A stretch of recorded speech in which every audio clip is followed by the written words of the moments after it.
Hi friends, this is a KMART kids fishing rod that I bought for just $15. It's $13.50. I got for $13.50 to be exact because I have a 10% discount.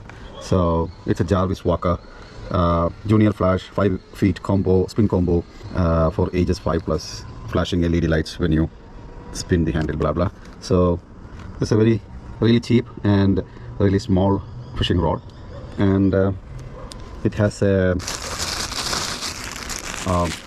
250 size fishing reel. That's a too small one.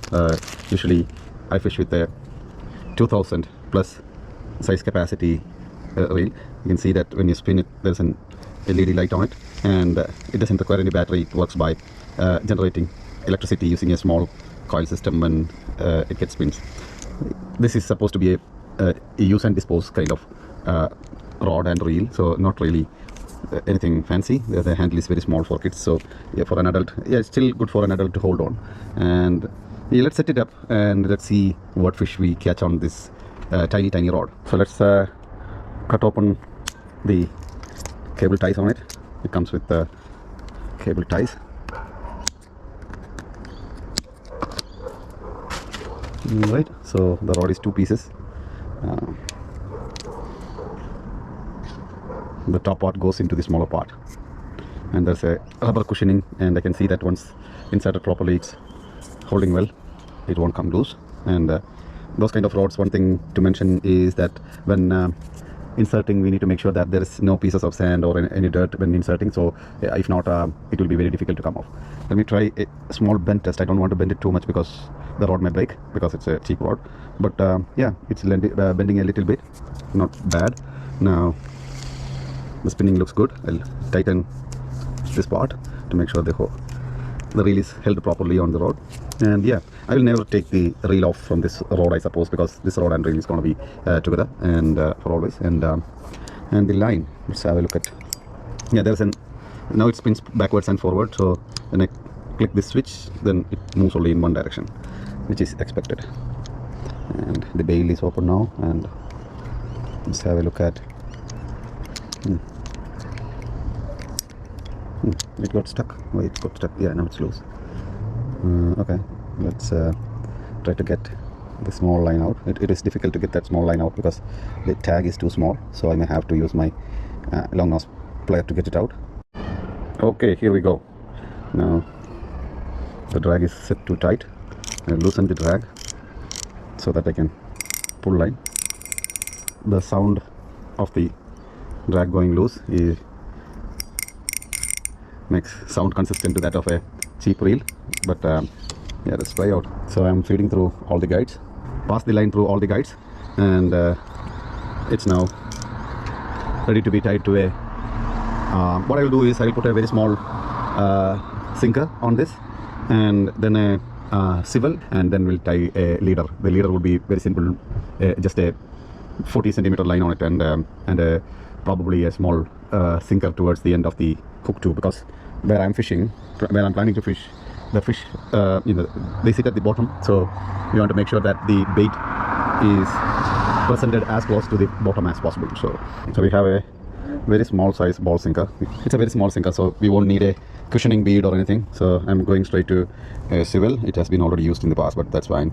I'll be using a very simple standard knot on this. I will, because this line is tiny thin, I will wrap it around like 7 times. 1, 2, 3, 4, 5, 6, 7. Now just pass through the loop. Yeah, tighten it up. Nothing fancy here, just a regular. Yeah, usually I do wet the line before tying if it is a a heavier line, but for this line I think it just made the knot very well. I don't know if you can see, but the knot looks okay to me, so it's not going to slip or anything. I'll cut the tag end, but not too close, so I'll keep this much distance. If the place is particularly weedy where you fish, you may want to think about cutting it closer. So now we have the swivel part ready. Now we will have to tie the leader. Now for the leader, I'm going to use a 10-pound fluorocarbon leader. So this happened to be with me. It's comparatively a costly leader, but a $10 $10 per pack leader would look good too. I'm going to tie the same knot here.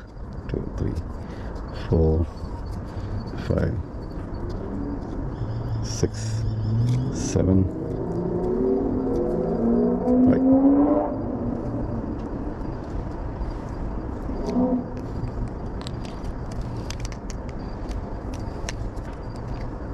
Yeah, I didn't wet the line, but looks okay.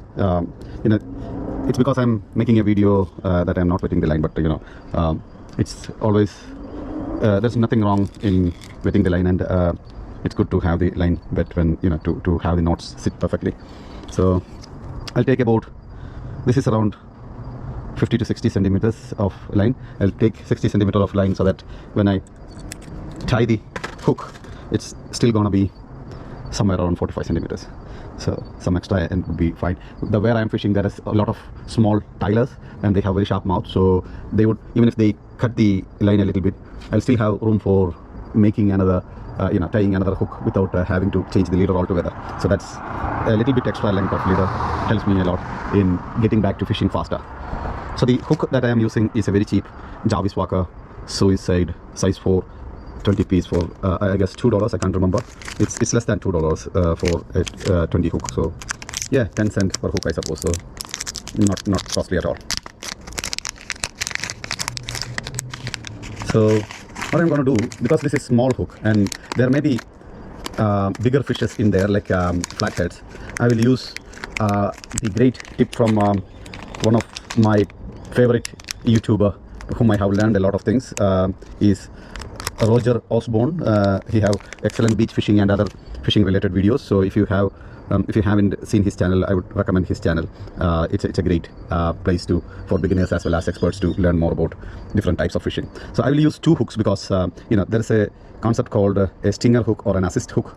So one hook simply goes through and it keeps, it's just I'm not tying it, it's just loose like this, and then the second hook I would just tie. So, and that's going to be a regular knot. So now this knot need to be little bit, so what I have seen is that the knots on the swivel usually never slips or fails, but the knot on the hook, because it's near to the fish, when the fish attacks or fights, there's more chance of slipping or breaking. So I need to be careful when tying the last knot on the hook itself. So I'm gonna do a 10 rounds. 1, 2, 3, 4, 5, 6, 7, 8, 9, 10.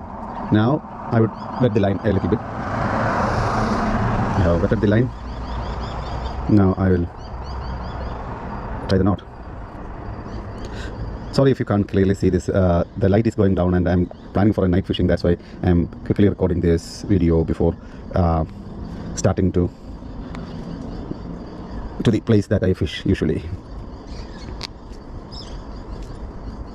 Yep, that knot is sitting properly.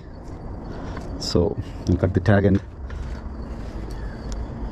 Now I will be primarily fishing with live bait, probably live prawns if I can find any of them. I don't have any live prawns with me right now, but where I will be fishing, I will be looking for live prawns and scooping a few of them for fishing activity. So if it's a live prawn, I would hook two of these hooks to one through the middle area and one through the tail area of the prawn, so that the prawn is still alive. And to make sure that the line doesn't tighten up and bend the prawn, what I would usually do is just wrap the line a few times around the assist hook to keep it stay in place, kind of having a little bit of slack between these lines, so that the prawn is not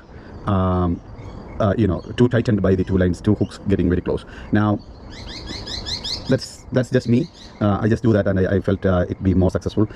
Usually people do a snail rig so that it doesn't happen when using live baits. I will also try to use glassfish as live bait because it's called estuary glassfish. It's a small fish, small, maybe the size of this hook, a little bit bigger than this hook, that is plenty around the area that I fish. So any live bait that you can collect in the local area that you are fishing will be more successful in my opinion, because the fish are already feeding on those fish there and they are used to those fish, so the fish readily takes it. So yeah, so this is my setup.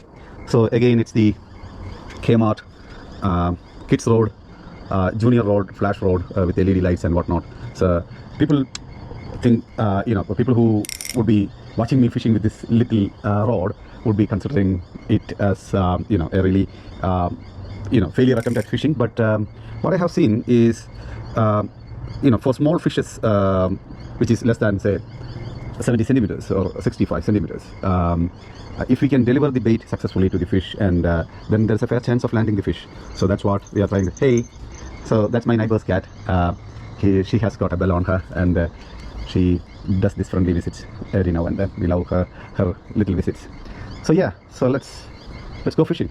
Now one thing I would show you is the way I keep the rod in my car. So I wouldn't this is a ready to fish setup, so I wouldn't waste my time at the place where I am fishing to set it up all again. So what I do is I just remove this piece. So now it swings like that. Then I would reel it in real close to a level that I can put the reels in the up and down fashion. So I'll make sure that both the pieces are aligned and almost the same positions. Then I would we'll just have this leader to the level that I can position it on one of the guides. I wouldn't use the actual guide. Instead I would use the attachment of the small guide. You can connect it on the guide, there's no problem. So tighten it like that, tighten a little bit of drag, so the rod is sitting perfectly now. So I would secure both ends with a small rubber band. That's all I do. Okay, here we are with the KMART cheap kids rod, and the water is a little bit, the current is a little bit too high, but I will still try to fish. I may need to put more weight because the bait is not going to go down, but I'll still try. So yeah, I had put 2 rubber bands to secure this in place, and getting it out now. And yeah, let's try fishing with this kids rod and see what outcome it comes. So I didn't this is not the right condition to catch any live prawns or any live baits for that matter. So what I will do is I had caught some live prawns in my previous fishing session, and I had some left, so I had it freshly frozen, so I have it with me. So that's what we have today for bait. So it's the standard rig that we talked about, and yeah, here we have some prawns. So it's still getting unfrozen and it's still looking fresh, so we would see if we can catch anything in these conditions. So I'll go with one hook like this, and then another hook go through here. As I said, I'll use a few ties around the hook so that the prawn starts being staked, and this looks okay, the presentation looks okay. And yeah, this is our first cast out, so let's see if we are catching any fish on this kids rod.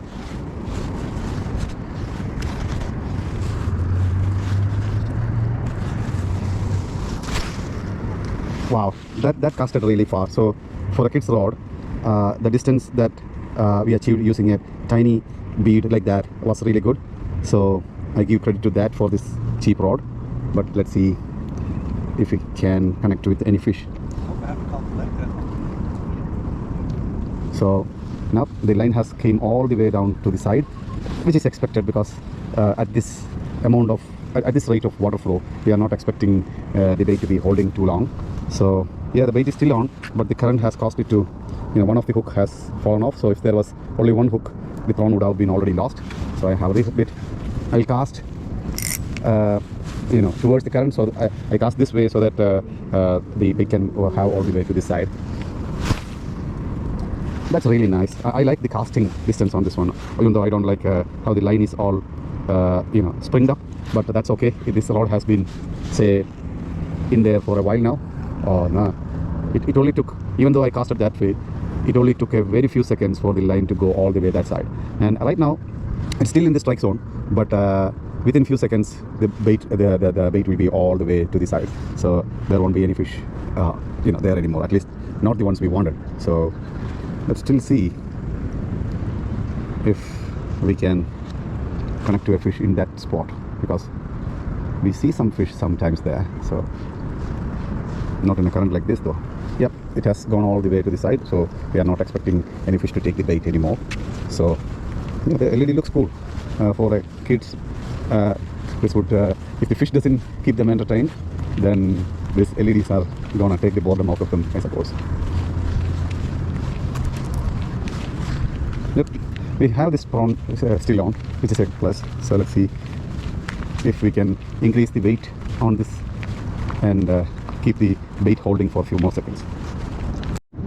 Okay, I have added a little bit of weight on the same line. So, and it's a fixed kind of setup. So let's see if that's going to help holding the bait at the bottom with this current. The current is still too strong that you know, most people wouldn't consider fishing. But yeah, here we are. So let's keep trying. So I'm casting this weight out. Yeah, it's casting really good. So for a kid's rod, the casting is for this weight is really good. So I like it. So let's see if yeah, it's still moving. There's no as if I have added no weight, right? So it's going the same direction as it would in the same speed. So it's moving with the current. Now the difference would be previously the bait would have been sitting at the top.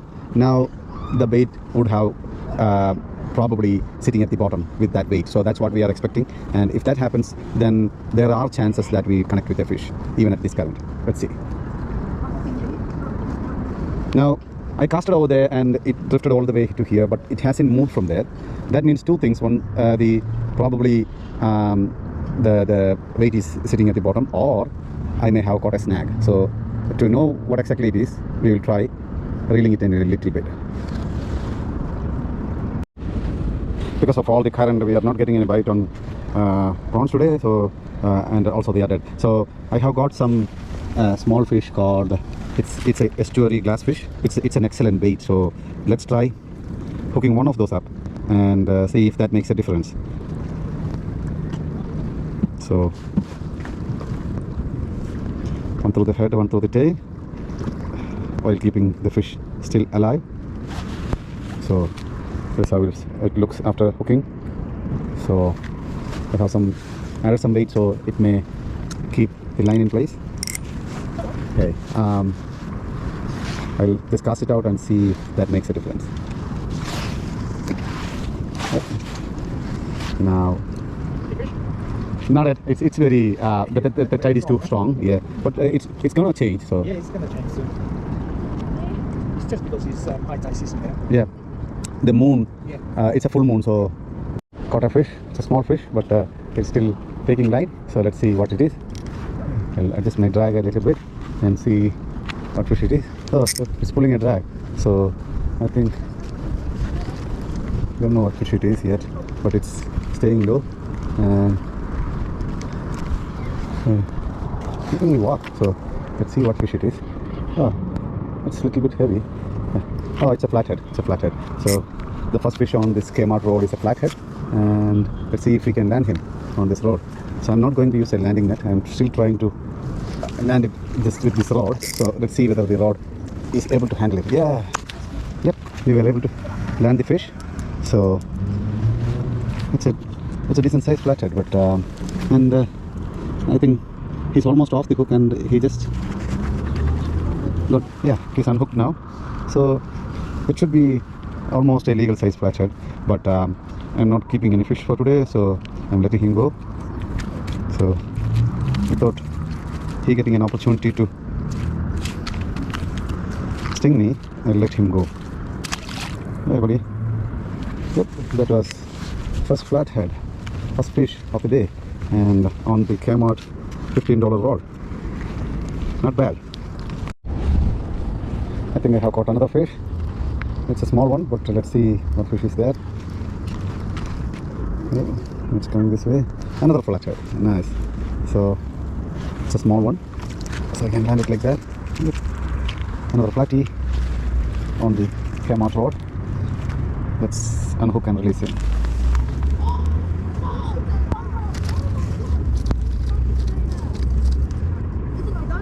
Yep, he's unhooked, and let's leave him. That way, buddy. That way. Nice. So, 2 flatheads. That's not bad on this road. A KMART road. $15 for everything. Like, you know, the rod, the reel, the line, everything costed me just $13.50, and all the other things at the end probably cost less than $1 because it's just 2 hooks and a swivel and a weight. Nice. Let's try another round. I lost it. I think I have a small fish on. Not sure. Let's see. Yep, there's a small fish. Let's see what fish it is. It's a small bream. Nice. It's a nice fish. Small bream. Let's release him.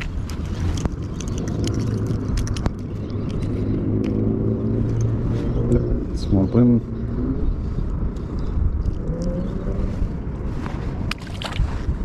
Good.